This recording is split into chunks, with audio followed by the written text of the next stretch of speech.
So, my husband and I just drove all the way from North Carolina to Texas for the Dysautonomia International Conference. And to save money on the drive, we skipped hotels and slept in our car along the way. And so, today I want to talk about how I actually managed to get through all that driving with pods and hypermobile EDS. My heart's pounding. I don't know what this is. It's the salty social.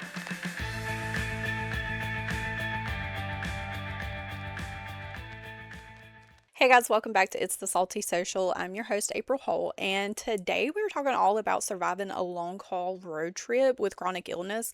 I'm going to be sharing how I prepped my body, the gear that saved me, and how we pulled off sleeping at truck stops with pods and hypermobile EDS. So, firstly, I want to kind of explain why we chose to drive versus flying because I've gotten that question quite a bit. Really, just a really simple answer.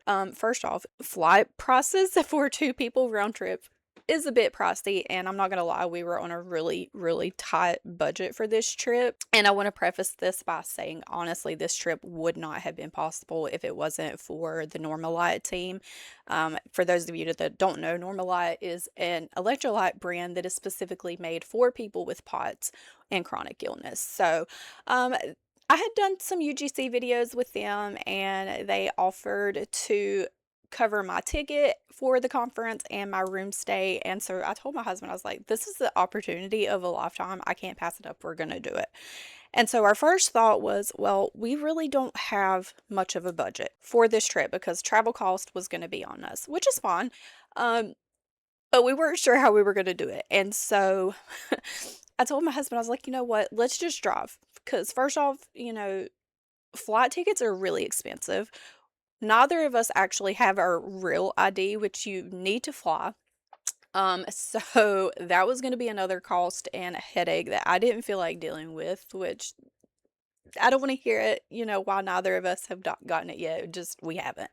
Um, so that was an issue in itself. And so I told him, I was like, why don't we just drive? Because the thought of flying in it terrified me because all I kept thinking about was, how am I going to manage my symptoms? Like the last time I was on a plane and flying, I flew out to Colorado, but I wasn't sick and I did just fine. But now I'm thinking, like, even just it raining outside can set my symptoms off. I can't imagine what my body might potentially go through at that high of an elevation being in the air. And so I was like, you know what? Let's just drive. Driving is going to give me the opportunity to stop when we need to. It's going to allow me more control over my symptom management versus flying would. And just the whole idea of it outside of the financial issues we were having with flying, it just seemed way too terrifying for me. And so we talked about it, we looked at the mileage, we estimated, how much it was going to cost us in gas potentially, where we might stop along the way. And so we was like, you know what, we can do it. This is feasible. It's going to be tough. It's going to be a tight budget, but we can do it. And so that's what we set our mind to. And for a couple of, because I knew about this trip back in January, I believe, was when Normalite offered to help me get there. And so all this time I was planning it out. I was looking along the route, like where would be the safest places for us to stop? How long of a distance in between each of these stops did I think my body could actually handle?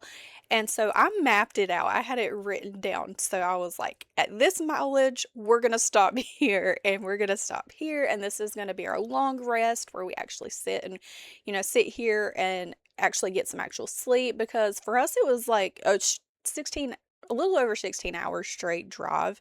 I will say it ended up taking roughly around 24-25 hours in total both ways.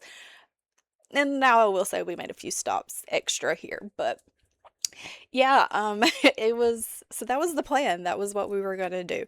And as it got closer to time, I knew I needed to kind of prep my body. And while I didn't necessarily do what I should have, I knew I needed at least a good week beforehand to truly rest and just not do a whole lot that week before we actually left on the trip. And so I made sure I was hydrating like crazy, like stayed on top of my hydration. I was trying to get plenty of rest, but at the same time, like, when I have 3 kids and we have a cat, which I don't know if you guys can see, but he's sitting back here being annoying. Anyway, there was a lot that I needed to like prep outside of my own body. And so I didn't necessarily get to rest the way I probably should have before this trip. And that's what I was really trying to do. But, you know, life happens. It really wasn't that possible, but I made it work. And so then it came down to, okay, what do I need to have in this car? Because this is a really long trip. And when you have POTS and hypermobile EDS, like your symptoms can go haywire at any moment. And, when you're traveling that far across country, like the elevation and weather changes quite drastically from North Carolina to Texas. And so I was trying to be prepared for all that. And so I actually did a TikTok video, and you guys can go watch it on my main profile. It's called It's April Holt on TikTok, Instagram, but yeah, I did a video of kind of what I packed with me, and my main concern was like making sure that I had all the possible symptom management tools, medications, anything that I could think of within reach of where I was going to be sitting in the passenger seat. And so in the glove compartment, I did like a lot of electrolyte packets. I did nausea medications. I had bags because I don't actually have the throw up bag things, which I probably should have gotten those, but whatever. A grocery bag works just fine. And like I said, we were on a tight budget. So the less I had to buy, the better. Um, so I had things like that, just like within immediate reach of me. And then I also had like hand sanitizers. I had little bitty portable fans. And I have to give a shout out to my cousin. She messaged me just before our trip and said, "Hey, I'm sending you a Walmart order." Now, granted, I was thinking it was going to be just a couple of things. And when the Walmart delivery person showed up, now mind you, it ended up separating this order out into 3 people delivering it. So throughout the day, we got Walmart orders that day. My cousin hooked me up, guys. She made sure I had everything I possibly could need for this trip, and I couldn't be more grateful for her for that. But she had the little ice face rollers, ice packs. She got us a little mini cooler to take with us, which, some of these things I actually already had. But she wanted to make sure that I was hooked up. And there was things like that. There was little portable fans. Oh gosh, there was so much. I made sure like I had some hot hands in case got cold at any point or just needed a heat source for pain because with hypermobile ES you tend to deal with a lot of physical pain, and so I wanted to have that. I also had some ice packs that were like single use, so like you break it up and it works. I had that. Lots of snacks. I made sure I had all kinds of different variety of snacks, sweet snacks, fruit snacks, salty snacks, you name it, I had it. I made sure I wore a comfortable outfit to the day of, and so I had on just like a little bitty tank top with a comfortable bra, which came off as soon as we got on the actual road trip. Just a pair of shorts that was comfortable. I made sure I had tons of pillows in the back seat. We had multiple blankets. I did take a body pillow with me, like a pregnancy body pillow, which I ended up not using because I did tend to feel a little more overheated more than cold along this trip. And so I just had like a little light blanket up front with me that I would just pull up over just because I would get a little chill from the AC running in the car. But a neck pillow. That was one of the things my cousin sent me was a neck pillow, and that was really, really helpful having that neck pillow along the way because with my hypermobility, my right shoulder and my neck seemed to be the most bothersome for me with my hypermobility, and that's where I tend to get a lot of pain, and that actually was probably my absolute favorite management tool that I had the whole way there. It was definitely beneficial when we stopped. But yeah, things like that if I tried to think of every potential symptom I could have, and whatever I ever possibly knew I used at home, I made sure I had in the car. Let me just tell you how this trip started out, okay? So after we got the car loaded, whatever, like that morning we waited till exactly that morning to truly load down the car because for me, that was my way of like in the moment making sure that we had everything. No, sir. No, sir. You cannot jump down on mommy's desk. No, stay there. Sorry for those of you that are not watching the video recording of this. My cat keeps sitting up on my bar here and trying to jump down onto my laptop in recording area. But yeah, I had to make sure for me, that was my way of making sure that I had everything with us that day, was to pack it all that morning as we were leaving. That was just whatever, my way of making sure we didn't forget anything. And so after all that, I wanted to make sure I showered, and I didn't want to do it the night before. Like, I wanted to be freshly showered because no way was I about to jump in the car for that long and not be freshly showered. And so I did all that. Was recording videos because I wanted to make sure we documented this trip, because I was trying to be as helpful as possible, just to kind of let people know, like, hey, this is how I'm managing to get through packing and going on a road trip with chronic illness. And so I was doing all that. And by the time that we actually got in the car from our house, I was already so exhausted. I didn't feel good. I had a major headache. And so from that point, we stopped over at my parents' house because they were keeping the kids, and we just wanted to do quick little stop in. Hey, we love you guys, before we get on the road. And I had such an awful headache. So I asked my mom, I was like, do you have anything for a headache? I don't want to have to go out here and get my stuff out just yet. I'm standing right here in your house. Just give me what you got. And I didn't think about it, but she gave me Excedrin. And I don't know if it's all Excedrin, but the Excedrin that she ended up giving me actually has caffeine in it. And I'd already had 2 cups of coffee at this point, y'all. Oh, it made me feel so bad. And my mom didn't think about it. She didn't, it didn't occur to her, it didn't occur to me, whatever. So we leave there, and I had to have my IV infusion that day. So we were waiting to leave until after I had that. And when I tell y'all, I felt so bad, so bad. I was in a full blown POTS flare. Like, I felt so nauseous. I couldn't see straight. My vision was going out. I felt horrendous. Now, I will say, getting the IV helped a little, but mind you, I hadn't had anything to eat at this point either, which was another problem with that much caffeine in a potsy body. So I was feeling awful. And after we left my IV infusion appointment, I told my husband, I was like, I really just don't feel good. Like, I don't feel good. He's like, well, let's go get something to eat. You definitely need to eat, and then we'll get on the road.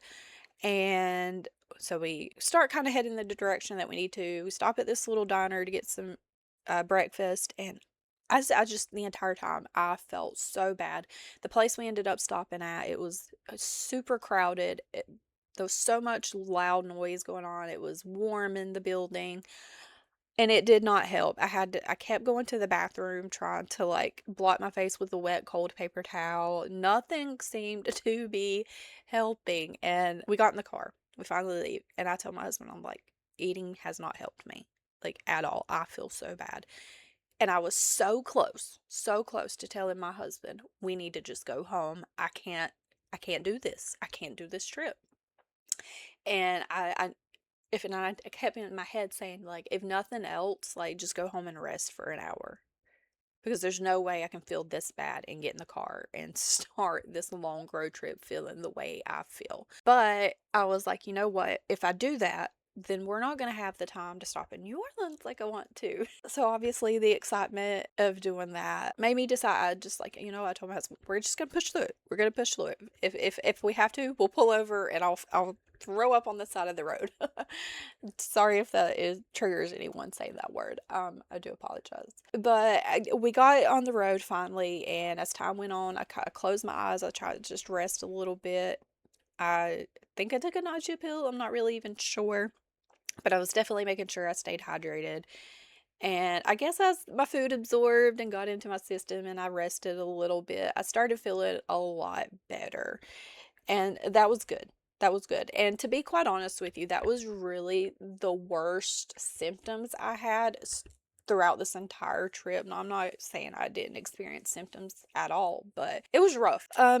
So like once I got past that, I was okay. Now, I'm not gonna say that this traffic didn't have me crazy, especially coming through Atlanta. Oh my gosh, I never ever in my life want to drive through Atlanta traffic again, because by the time we were coming through Atlanta, like on the way to Texas, it was like right at 5 o'clock in the afternoon. Absolutely no thank you. People are so rude, they won't let you over. And I've not really been a person that's had the opportunity to like really travel that far in a car. This was actually my first road trip.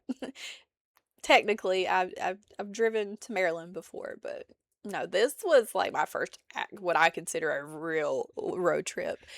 And whew, that was so crazy.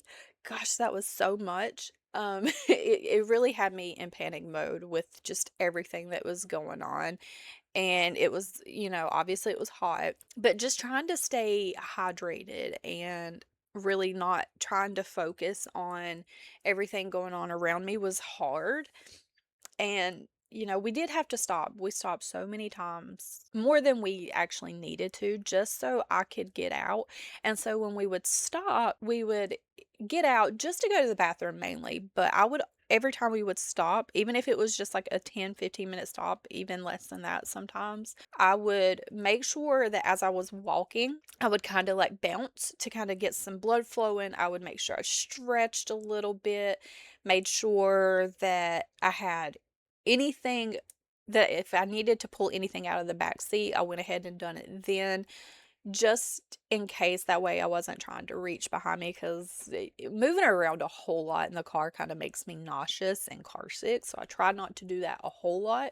So if there was anything in the back seat that I definitely knew that I wanted it for the next like 2 hours, I would pull that up. And so that was really like the hardest part for me, was just trying to get through these stops. And when I tell y'all, I made sure I stayed hydrated, because I knew once we got to Texas, like it was going to be super dry heat and it was going to be a lot to deal with. So I really wanted to make sure I stay hydrated. Not to mention, I just had my IV. So having to, on the way there, I had to pee so bad and so much. And I don't know about y'all, but for some reason, holding my pee even 5 minutes longer than I usually have, or like would, like if I'm forced to and I just can't get to the bathroom, tell me why it sets off my symptoms a little bit. Like I will start getting tachycardic, and it is so weird. But I kept dealing with that a lot. Oh, and I'm not gonna lie, y'all, my husband has some road rage. Like he has some road rage, and he's gotten better over the years, because I've told him like, your outbursts scare me a little bit. Like it's okay to get mad at somebody being an idiot driving over here, but please give me a warning before you lay on the horn to warn them or whatever. But he definitely has gotten better at that. I find it funny. Like I'm not saying road rage in like a really like bad way. Like he's just the type that's definitely gonna lay on the horn and like throw his hands up at you, like, what are you doing? Like, use your brain here. And it's not like, oh, I'm gonna act crazy through traffic. No, it's just, you about wrecked me. Like, what are you doing? You need to pay attention. Get off your phone, pay attention type deal. Um, so his little outburst here and there did kind of get to me a little, especially if I sleep in. Now, on the way there, we made it to Alabama before we finally decided like, hey, we need to really like we need to rest. This is where we got to stop and we got to actually like get some sleep. Mainly my husband. I was passenger princess. I'm pretty sure I drove less than 30 minutes this entire trip. Um, so he did all the driving. And so we decided to stop at a truck stop in Alabama somewhere. I couldn't tell you the city, just somewhere in Alabama is all I know. That was so hard because we had to keep the car running with the AC. And I did. For me, this is new to me because I've never been that fortunate to have a nicer new car. And we finally have a 2024 car that is push to start. This is my first push to start car, okay, guys, whatever. So this is kind of new to me. But if you leave it running too long, it'll automatically cut off on its own.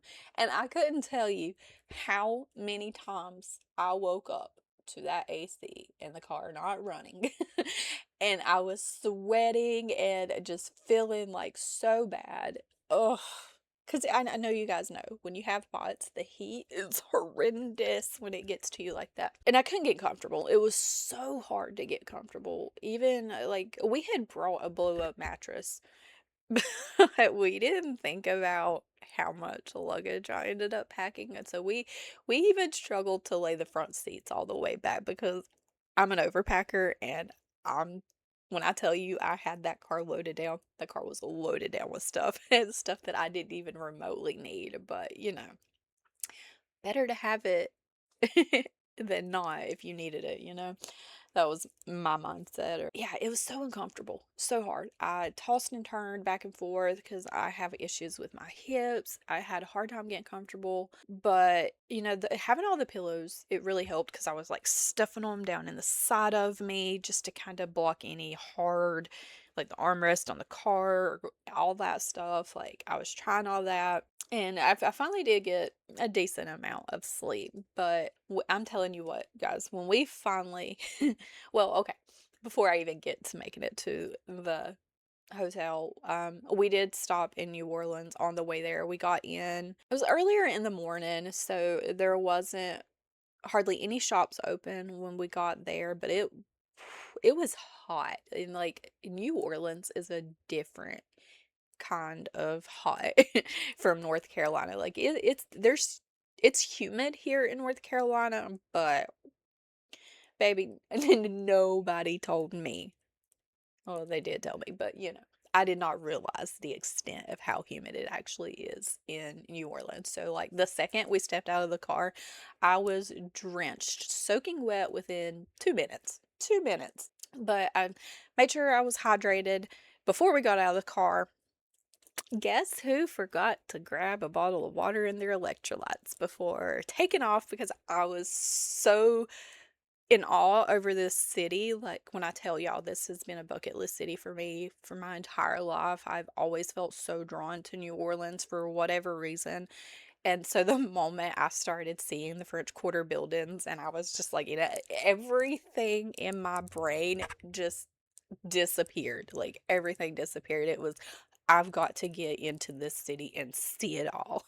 I think the adrenaline, from that is really what, and the excitement is really what helped me get through this. Also, I was just like, it's not often for me and my husband that we get these opportunities because we are very, very tight when it comes to our financial stuff. Like we struggle really hard. And so having this opportunity to be there, like I was not gonna pass it up. I told myself, I was like, I don't care if I end up sitting on this nasty stone street. I'm gonna have a pots player right here in middle of New Orleans and admire the city because it's just the culture, the architecture. It is gorgeous. I've always wanted to be there. I've been so drawn to it, and I was going to experience it one way or another, whether it was in pain, whether it was with 150 heart rate. I didn't care. I was going to do it. Now, I'm not saying that everybody is capable of doing that and pushing through symptoms like that. Not everybody can. Not everybody wants to, and that's okay. I recognize recognize that I was truly like this entire thing. I recognize that I am blessed in a sense to be able to have done any of this remotely because there's some people that literally can't even get out of bed. Their symptoms are so bad, and I don't want to like invalidate anyone like that or make them feel like, oh, they're just not doing enough, they're not pushing through enough, because that is not true. That is not the message I'm trying to give. I was able to do that. I know not everyone can. So I do want to make sure that, everyone understands that I'm not trying to say that. But yeah, it was such an incredible experience. We got to walk around and it was such a beautiful city. But I'm really glad that my first experience was earlier in the day when it was a little more quieter. There wasn't as much going on. It was more slow paced. Like I said, a lot of the shops weren't open. So it was easier to walk around too because there just wasn't so much noise and chaos. It was really kind of just the city. Like half of it was still asleep, but then you had the other half that was slowly waking up, and it was just so beautiful, such an amazing experience. And I'm so thankful that I was able to do that in that moment. And it wasn't easy. I did have to pull my cane out at one point to kind of help me get through a little bit. I was definitely feeling it by the time we got back to the car. And from that point, we had, I think, around 5.5, 6 hours ish from New Orleans to Woodlands, Texas. And I slept.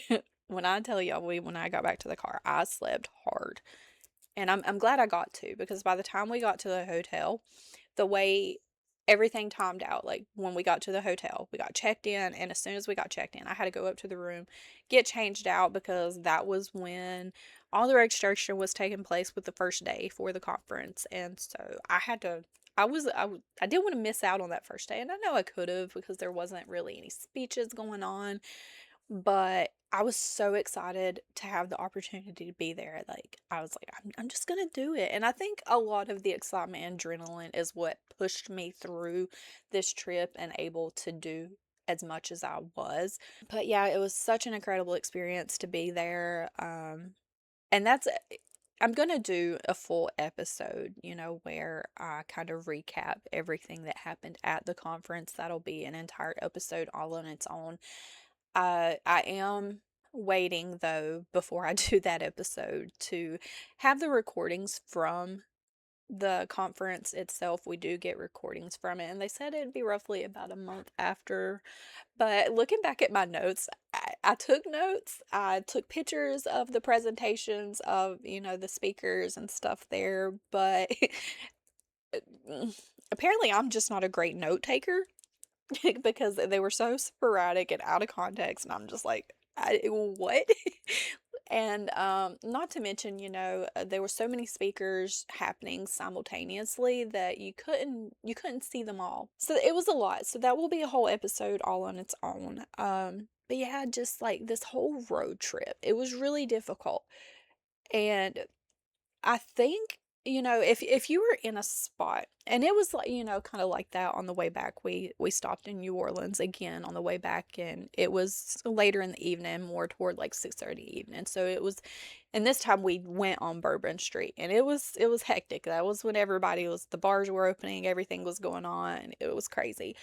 Um, but it's basically the same way on the way back, stopping every so often for bathroom breaks to grab a bite to eat, get a long rest. And I think the biggest thing, like if you are planning on taking a road trip and you have chronic illness, I think the biggest thing to keep in mind is that you have to at all times take your symptoms and your comfortability into account.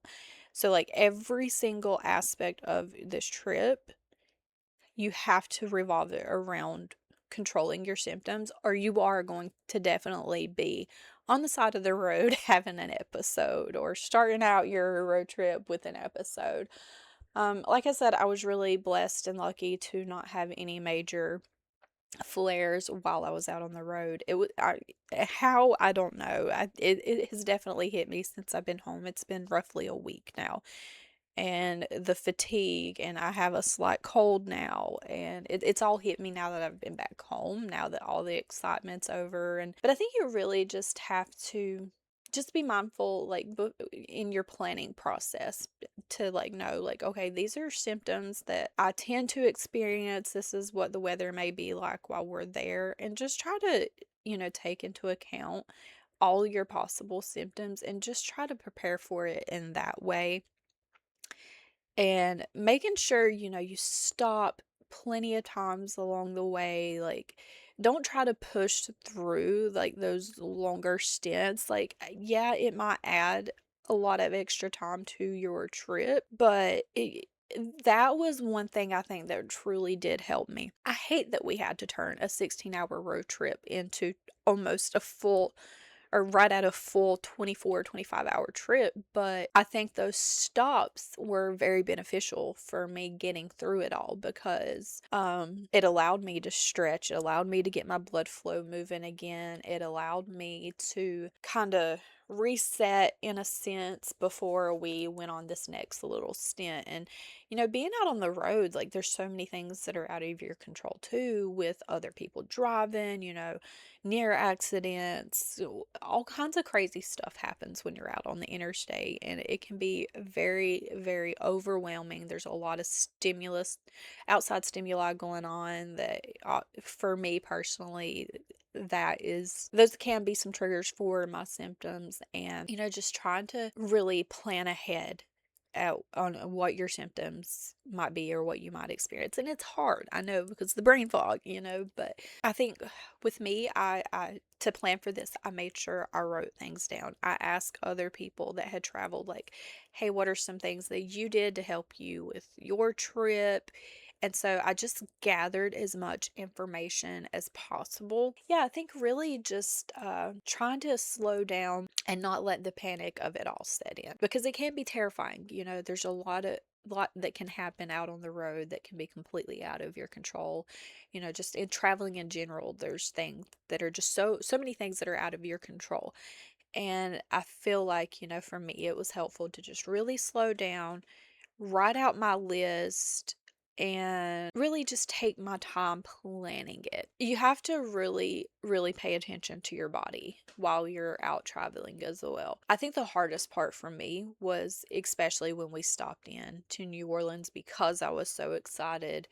I, I, I, I was trying to really, really push myself to keep doing more, and to walk farther, and and this and this. And my husband had to keep reminding me, it's okay, babe. It's going to be there when we get there. Slow down.